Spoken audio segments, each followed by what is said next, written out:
હવે વાત મહેસાણાની કરીએ કે જ્યાં ઊંઝામાં પણ ધોધમાર વરસાદ ખાબક્યો અને શહેરમાં વરસાદથી ઠેર ઠેર જળભરાવની સ્થિતિ છે। ઊંઝામાં 2.5 ઇંચ જેટલો વરસાદ વરસ્યો છે, જેમાં એઠોર ચોકડી ઉમિયા માતાના ચોકમાં પાણી ભરાઈ ગયા હતા, તો ગાંધી ચોક અને મહિલા કોલેજ પાસે પણ પાણી ભરાઈ ગયા છે। મહેસાણાના ઊંઝામાં જે ધોધમાર 2.5 ઇંચ જેટલો વરસાદ ખાબક્યો, જેમાં ઠેર ઠેર વરસાદી પાણી ભરાવાના દ્રશ્યો સર્જાયા છે। એઠોર ચોકડી જે આવેલી છે, ઉમિયા માતા જે ચોક આવેલો છે, ત્યાં પણ પાણી ભરાવાના સામે આવ્યા।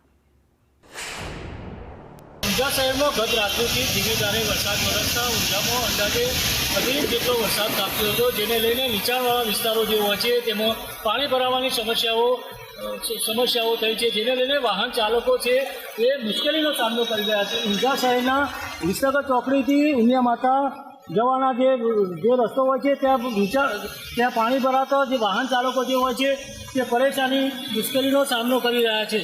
ચંદ્રજહાજ સંદેશની ઊંઝા।